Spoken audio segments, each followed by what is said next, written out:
atas kehadiran semua. Hari ini kita ada beberapa isu yang kita Parti Keadilan Rakyat akan jawab. Saya hanya ingin memulakan dengan ulasan saya parti dalam isu jawapan membalas kepada pengerusi SPR Tan Sri Abdul Rashid. Selepas itu saya akan jemput Naib Presiden Parti Keadilan Rakyat Saudara Siva Rasa untuk ulas sedikit tentang perkembangan dan sekatan terhadap perhimpunan baru-baru ini. Dan Saudara Mike ahli majlis tertinggi kita juga, pimpinan tertinggi kita juga ada beberapa isu tentang kekerasan polis dan penyelewengan oleh kaki tangan kerajaan. So saya ingin mulakan dengan pendirian parti yang merasa kesal terhadap kenyataan-kenyataan yang dikeluarkan oleh Tan Sri Abdul Rashid, pengerusi SPR. Ini adalah kerana isu pokok bagi pengerusi SPR atau SPR sebelum pilihan raya ini sebenarnya harus menumpu kepada pembersihan daftar pemilih.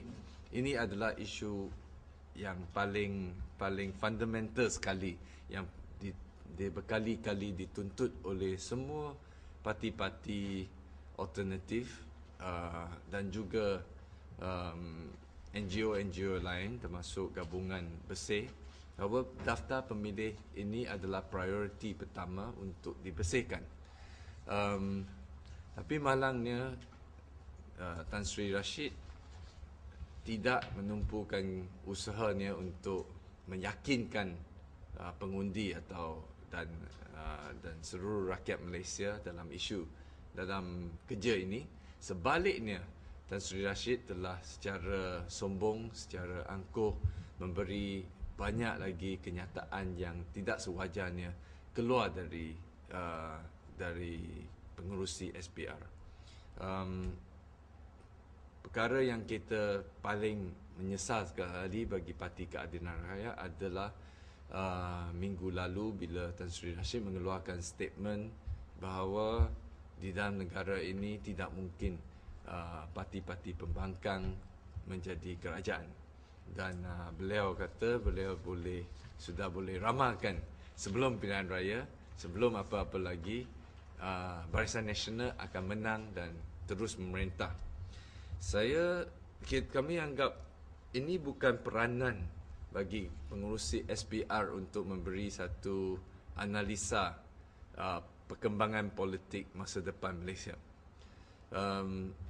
Kerja SPR adalah memastikan kita ada level playing field atau memastikan perseimbangan dan keadilan dalam urusan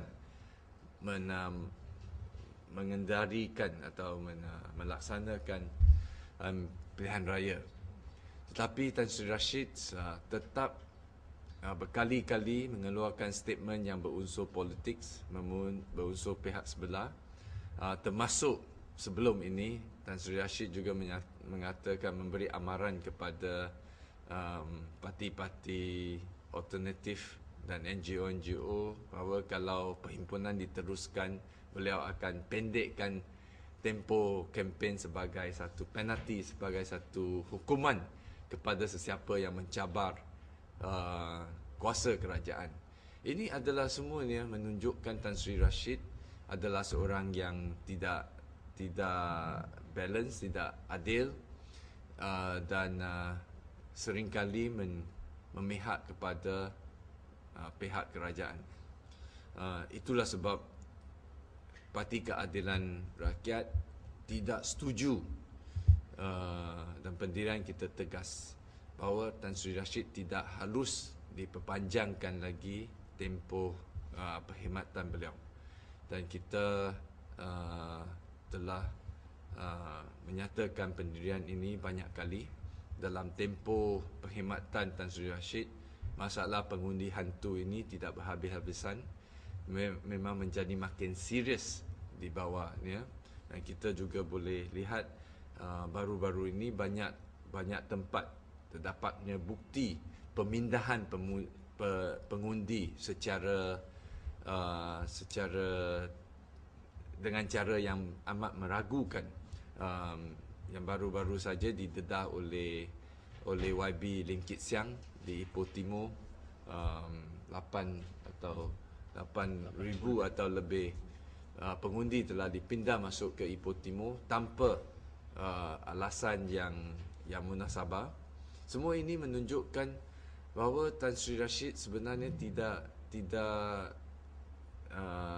boleh menunjukkan performance beliau yang adil dan neutral terhadap semua pihak. Kita sekali lagi menegaskan bahawa Tan Sri Rashid patut dihentikan pada tarikh bersara beliau dan diganti oleh seorang yang boleh menunjukkan kewibawaan, yang boleh menunjukkan tindakan yang neutral, tidak memihak sebelah. Dan baru dengan itu kita ada harapan melihat ada perubahan atau ada reformasi di dalam pengurusan pilihan raya negara ini. Ini adalah pendirian parti, dan sebagai pengumuman besok Bersih akan buat statement secara kolektif bagi semua pihak yang bergabung dalam Bersih. Sekian dahulu dari saya bagi pihak Parti Keadilan Rakyat. Seterusnya saya ingin menjemput saudara Siva Rasa, Naib Presiden Parti Keadilan, untuk menyampaikan pendirian parti terhadap pelanggaran hak asasi. Judiciary first. Yeah. Okay, so kehakiman first, then the persecution of peserta perhimpunan amal.